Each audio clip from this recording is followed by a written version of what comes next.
हारे का सहारा खाटू श्याम बाबा हमारा, जय खाटू धाम की, जय श्री श्याम। राधे राधे सभी भक्तों को। प्रिय भक्तों, राजस्थान के सीकर जिले में स्थित खाटू श्याम बाबा से जुड़े हर दिन नए नए चमत्कार देखने और सुनने को मिलते रहते हैं।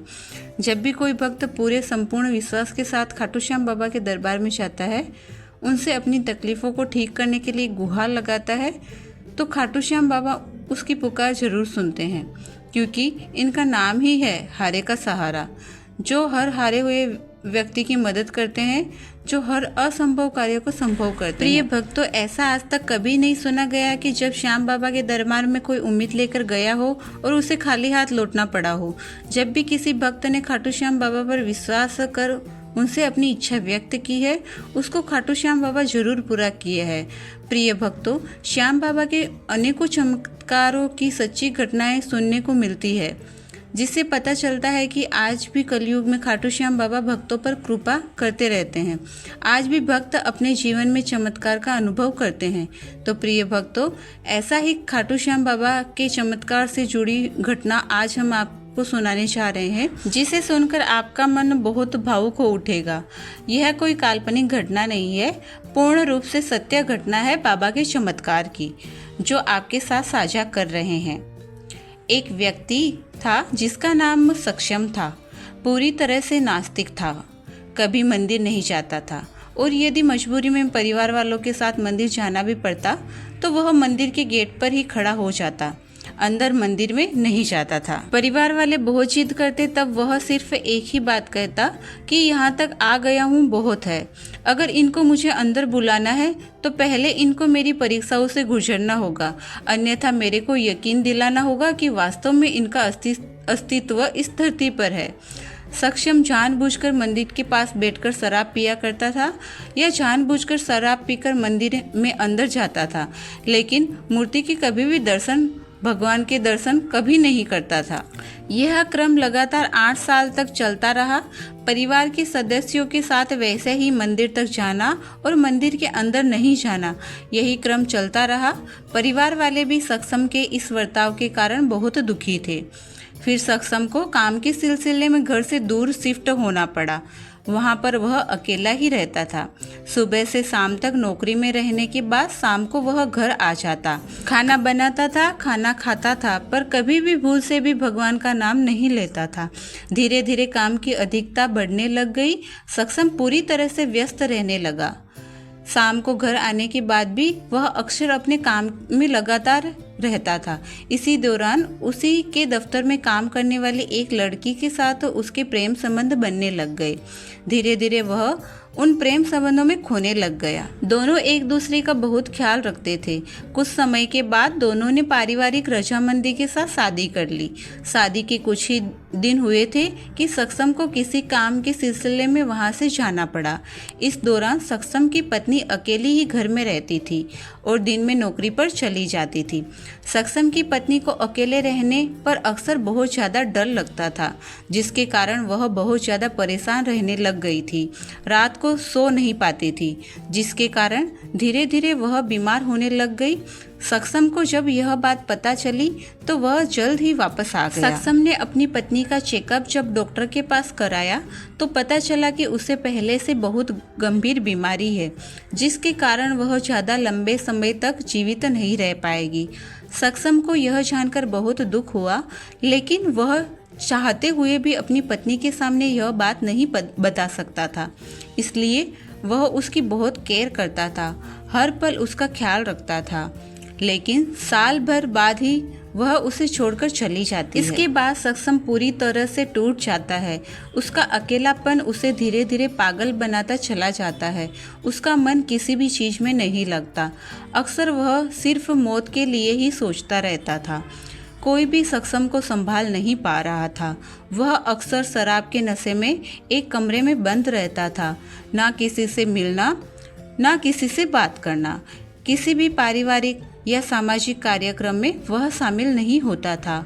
उसने पूरी दुनिया से अपने आप को अलग कर लिया था।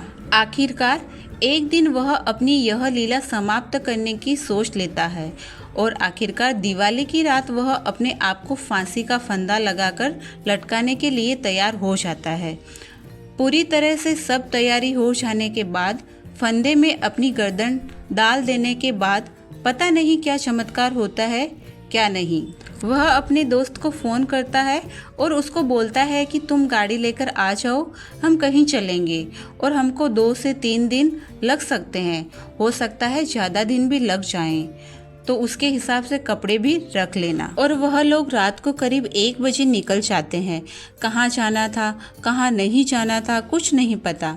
उसका दोस्त गाड़ी चलाए जा रहा था, बस गाड़ी चल रही थी, जा कहाँ रहे थे दोनों को ही नहीं पता था।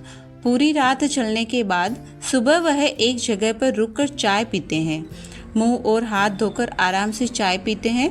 थोड़ी देर बैठने के बाद जब सच में उसकी नींद पूरी तरह से उतर गई तो वह देखते हैं कि वहाँ पर काफ़ी सारी भीड़ थी। लोगों की कुछ निशान लेकर लोग उनके सामने से गुजर रहे थे। जय श्री श्याम के नारे लगाते हुए जा रहे थे। फिर उन्होंने चाय वाले से पूछा, यह कौन सी जगह है? चाय वाले ने बताया कि यह पवित्र खाटू नगरी है। अभी आप सीकर जिले की खाटू नगरी में हो। यहाँ शीश के दानी बाबा खाटू श्याम का भव्य मंदिर है। दूर दूर से यहाँ पर श्रद्धालु आते हैं। जो एक बार खाली झोली लेकर आता है वह अपनी झोली भरकर ही यहाँ से वापस जाता है। बस शर्त खाली इतनी है कि वह बाबा को आजमाने के मकसद से ना आया हो। यह सुनकर सक्षम का दोस्त बोलता है कि अगर ऐसी बात है तो हम लोग बाबा के दर्शन जरूर करेंगे। सक्षम बहुत परेशान था, उसको कुछ भी होश नहीं था। वो अपने दोस्त के कहने पर लाइन में लग जाता है और लाइन में लगकर नंगे पैर बाबा के मंदिर की ओर धीरे धीरे बढ़ने लग जाता है। थोड़े समय के बाद वह लोग मंदिर के सामने पहुंच जाते हैं। यहाँ पर मंदिर की 13 सीढ़ियाँ थी।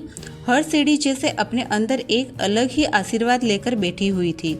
जैसे ही उन सीढ़ियों पर पहला कदम रखा, सक्षम के आंखों में आंसू बहने लगे। इसी तरह 13 सीढ़ियों तक हर सीढ़ी पर सक्षम में एक अजीब सी हरकत अपने अंदर महसूस की।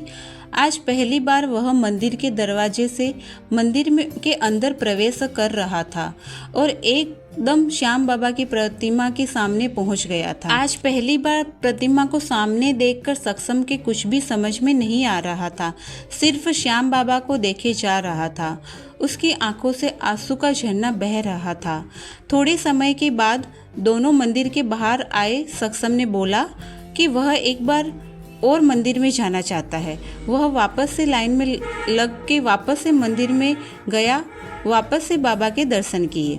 और इस बार जब वह मंदिर से बाहर आया तो सक्षम पूरी तरह से शांत हो चुका था। मंदिर के बाहर निकलने के बाद उन्होंने खाना खाया और खाना खाने के बाद वह अपने घर की तरफ वापस निकले। रात होते होते वापस वह लोग घर तक पहुंच गए थे। पूरी तरह से थके हुए के कारण सक्षम को घर आते ही बहुत गहरी नींद आ गई। अपनी पत्नी के चले जाने के बाद आज पहली बार शायद वह इतनी गहरी नींद में सोया था। सुबह जब सक्षम उठा, जैसा कि वह हर रोज करता था, उठते ही शराब पीने लग जाता था। आज भी उसने वैसा ही किया।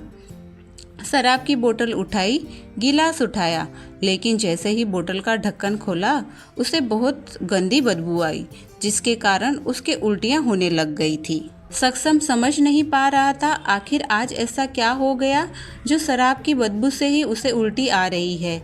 उसने फिर थोड़ी देर बाद हिम्मत की और फिर वैसा ही हुआ। आखिरकार सक्षम ने बोतल को एक साइड रख दिया और सोचने लगा आखिर ऐसा क्यों हो रहा है। उसे कुछ समझ नहीं आया। 4-5 दिन ऐसे ही गुजर गए। धीरे धीरे सक्षम बोतल खोलना तो दूर, बोतल को देखते ही उल्टियां करने लग जाता था। उसके शराब पूरी तरह से छूट गई। जिस सक्षम के पास कोई काम नहीं था, उसके पास जगह जगह से कॉल आने लग गए। हर कोई उसके साथ बहुत अच्छे से बात करता। सक्षम का व्यवहार भी काफ़ी हद तक बदल चुका था। अब उसका मन धीरे धीरे काम में भी लगने लग गया था। देखते ही देखते सक्षम इतना व्यस्त हो गया कि उसे ना दिन का पता रहता ना रात का। खुद का व्यापार उसका इतना बड़ा चल गया, उसे समझ ही नहीं आ रहा था कि आखिर हो क्या रहा है। धीरे धीरे सक्षम के पास बहुत ज़्यादा काम हो गया। काम अच्छा चलने से पैसे भी अच्छे बनने लग गए थे।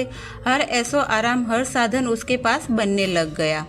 सक्षम के दिमाग में बैठे बैठे ही एक दिन सारी बातें एक घटनाक्रम के रूप में चलनी शुरू हुई। तब उसे समझ आया कि यह सब सारा चमत्कार श्याम बाबा का ही हुआ है। उसने बाबा की पूरी महिमा यहाँ वहाँ से सुनी। बाबा श्याम के एकादशी के दर्शन और एकादशी व्रत का महत्व भी समझा और उसने एकादशी का व्रत रखना शुरू कर दिया। इसके लिए भी उसे विशेष कृपा मिली। आज के दिन वही सक्षम श्याम बाबा में बहुत आस्था रखता है। हर काम को करने से पहले बाबा को बताता है, काम पूरा होने के बाद बाबा को धन्यवाद देता है। घर से निकलने से पहले बाबा को बताकर जाता है। घर के अंदर बाबा की काफ़ी बड़ी प्रतिमा लगा रखी है। एक नास्तिक को आस्तिक बनाना तथा पूरी तरह से बर्बाद हो चुके इंसान को जीवन की राह दिखाना, उसमें जीने की इच्छा जागृत करना है बाबा श्याम। यह इस कलयुग में सिवा आपके यानी कि श्याम बाबा के और कोई भी नहीं कर सकता था। हारे के सहारे श्याम बाबा सभी पर अपनी कृपा बनाए रखे। अगर आपको हमारी ये कहानी पसंद आई हो तो कहानी को एक लाइक ज़रूर से करिए। अपने दोस्तों के साथ में ये कहानी को शेयर करिए। और अगर आप भक्ति वाइब्स चैनल पे पहली बार आए हो तो ये चैनल को सब्सक्राइब कर दीजिए, ताकि जब भी हम ऐसे चमत्कारों की नई कहानी हमारे चैनल पे रखें तो आप हमारी कहानी को सबसे पहले सुन पाओ। धन्यवाद।